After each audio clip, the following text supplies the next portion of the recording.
Alright guys, good afternoon, good evening.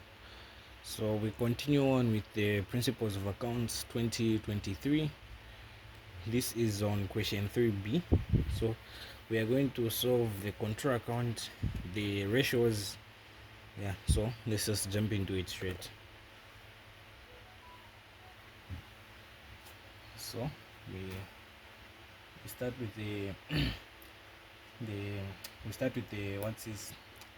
the control account. So the question is, the following information was obtained from the books of TZWA for the month of August 2022.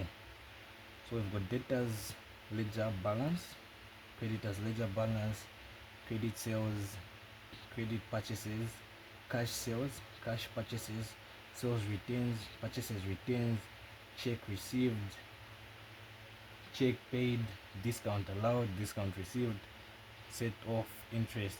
So we start.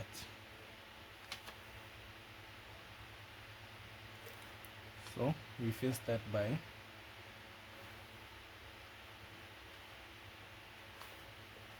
opening up the account.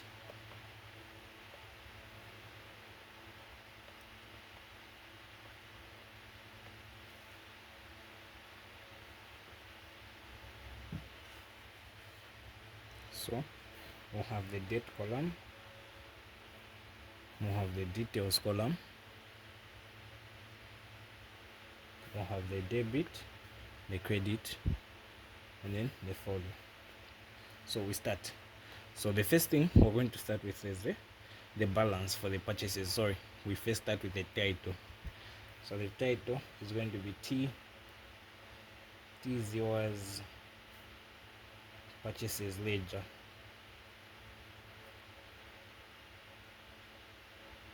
So you start first with the date.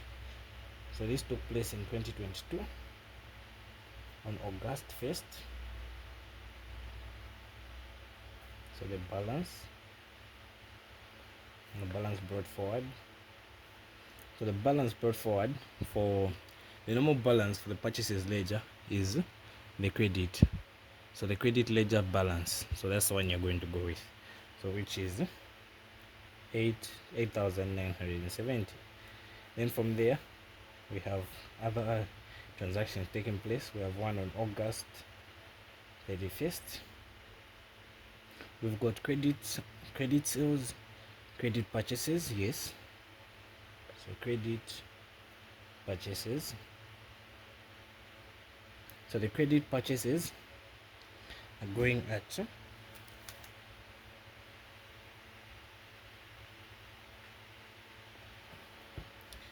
the credit purchases are going at 29,530. 29,530 right here, credit purchases. Then we've got another transaction taking place on August 31st. We check, we've got cash sales, nope. Cash purchases, no. Sales retain, purchases retains, yes. So yes, right, purchases retain. So we check how much are the purchases retain. The purchases retains are 820, which are debited. Then again you write August 31st. So you check, we have check received from debtors, no. Check paid to creditors, yes.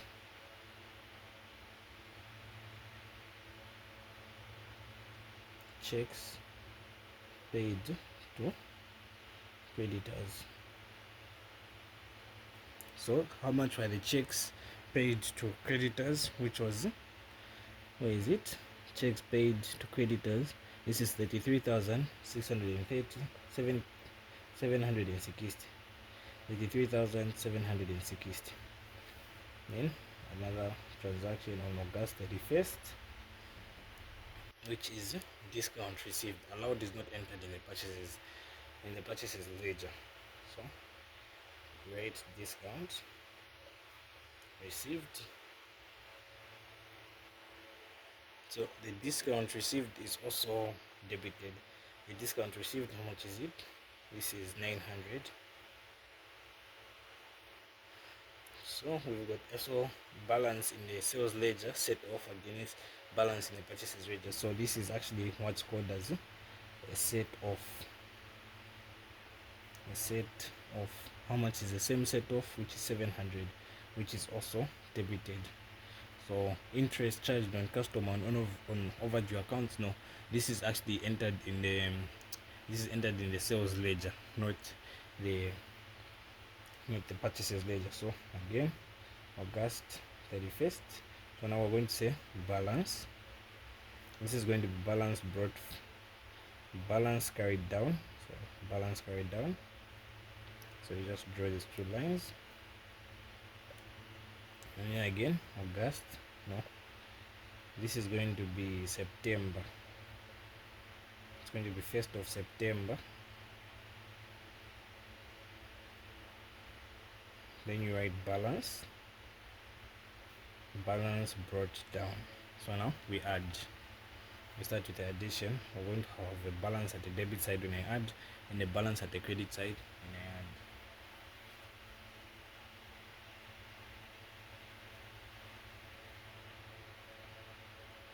So we just start.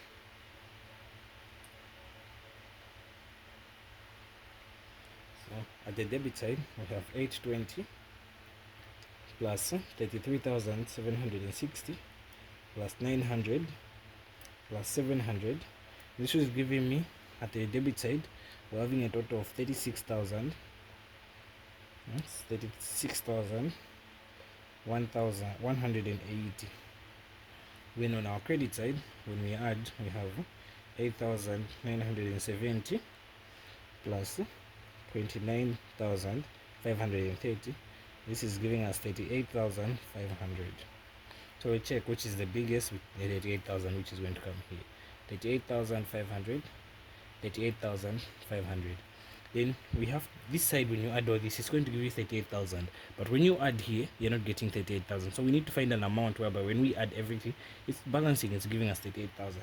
So what you do is get the same 38,500. You subtract 36,000 minus 36,180, which is giving you 2,320.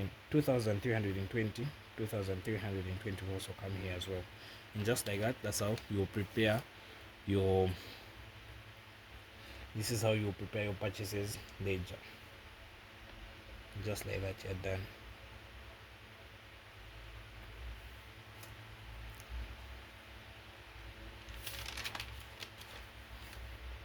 So we head on to the next question. So the next question actually reads, it's saying that this is 3B2. It's saying that state 2 reasons why good liquidity ratio are important to a business.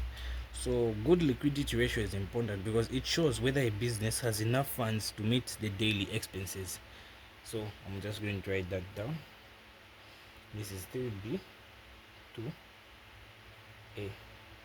So good liquidity is important because it shows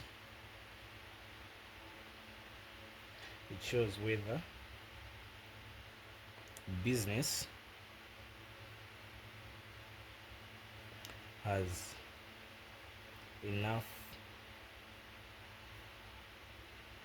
enough funds to meet its daily expenses,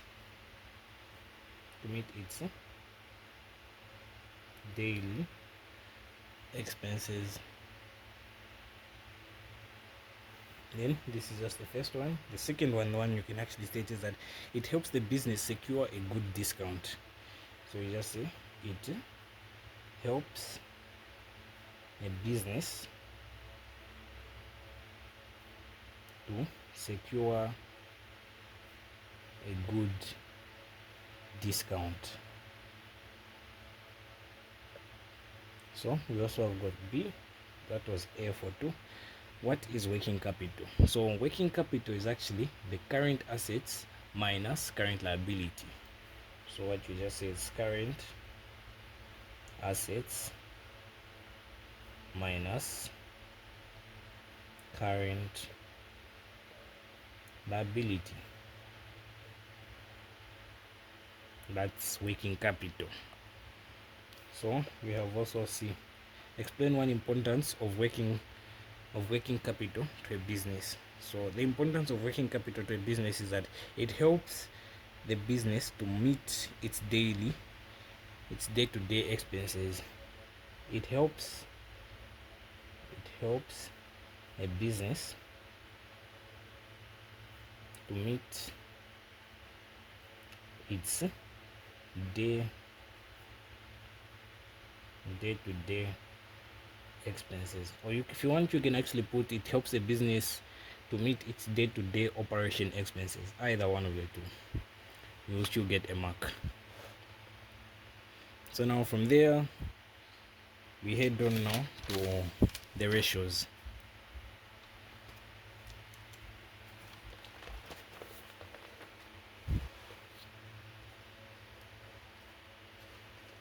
So for the ratios, we have this. The following figures were obtained from Jane's ledger account after the preparation of the final account on 31st December 2022. We have sales, purchases, opening stock, closing stock, capital, opening capital, closing capital, current assets, and current liability. And our questions are here. The first question is saying that we are required to calculate the cost of goods sold. So this is how we're actually going to go about the first one, the cost of goods sold. So the formula, we're looking for cost of goods sold. The formula we're going to use for this one is this: purchases is equals to cost of goods plus closing stock minus opening stock. This is the formula we're actually going to apply on this one. So if we take a very good look in the question, you'll find that we do have purchases going at 5,000 right there. So we'll just put where there's purchases, we'll put 5,000. Then cost of goods is what we're looking for, so I'll put X plus the closing stock we have, which is going at 1,500. Then minus the opening stock, which is 2,500. So from there, it's math now. So we just say 5,000 is equals to X. Here we're going to subtract 2,500 minus 1,500 minus 2,500. This line was not even supposed to be there. It's going to give me negative 1,000. Then from there, you will just simply say X is equals to 5,000. When this crosses and goes to the other side, plus 1,000, which is going to be X is equals to 6,000. From there, you simply just say cost of goods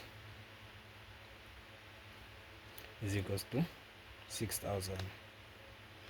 And just like that, that's how you find it. Then the next question is actually saying that find the rate of, it's saying find the rate of stock turnover. So rate of stock turnover. So the formula for this one we're going to use is cost of goods sold over average stock. So we already have our cost of goods, which we're going to put in this formula again. Now we have to find the average stock.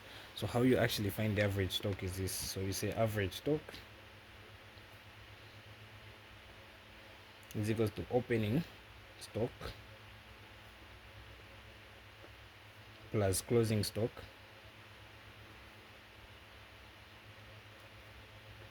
divided by 2. So average stock is going to be equals to, we check how much is our opening stock. When we check in the question, our when checking the question, our opening stock is going at 2,500. So 2,500 plus our closing stock, which is 1,500, divided by 2. So our average stock is going to be, our average stock, when we add this and divide it by 2, our average stock should be 2,000. Yes, let me just confirm that in a calculator. We've got 2,500 plus 1,500 divided by 2, which is 2,000. Yes, so this is 2,000. This is our average stock. So what I just simply did was add the opening stock plus the closing stock, then divide it by 2, which gave me 2,000. Then the next thing we'll do now is apply everything in the formula. So we'll say cost of goods, which was 6,000, over average stock, which is 2,000. Then this should give you 3, and you just put times, and just like that you get your mark. We head on to the next one, which is actually rate on return of net profit on capital employed. Use average capital account. So how you actually deal with this one is by using this formula. So return of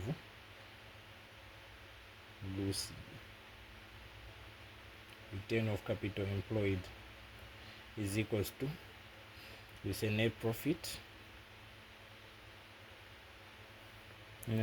over average capital.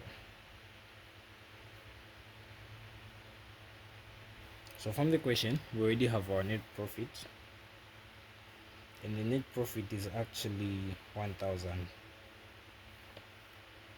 Now we need to find our average capital. And how you find the average capital? Average capital is always equals to opening capital plus closing capital divided by 2. So average capital is going to be equals to, let's find average capital. So we check how much is our opening capital. Our opening capital is 3,800 from the equation. Sorry about that.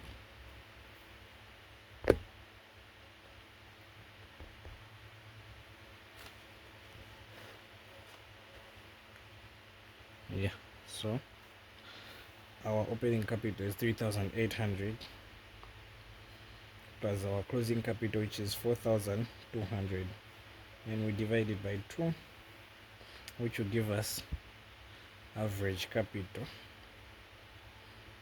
as average capital it being equals to 4,000. Yeah, when you add this then divide it by 2, it should give you 4,000. Forgot to mention that actually average capital is actually having you multiplied by 100, so it's actually going to be a percentage. So now after you've done all this, you go back to the actual formula. You say 1,000 divided by 4,000 times 100. So 1,000 divided by 4,000 times 100 should give you a 25%, and just like that you're done. And then our last but not the least is the acid test ratio. So how you find the acid test ratio is we use this formula. For the acid test ratio, we say current assets minus closing stock divided by current liabilities. So you check how much are your, from the question, how much are your current assets, which is 4,500. So 4,500 minus the closing stock. Our closing stock is 1,500. Then you divide it by current liabilities, which is 500. So when you do all that, you will end up having, so this is 4,500 minus 1,500, we'll have 3,000 divided by 500, you have 6 to 1. That's your final answer. You leave it in a ratio form, and just like that, you're done. Thank you very much for watching. Please subscribe to the video for more content like this.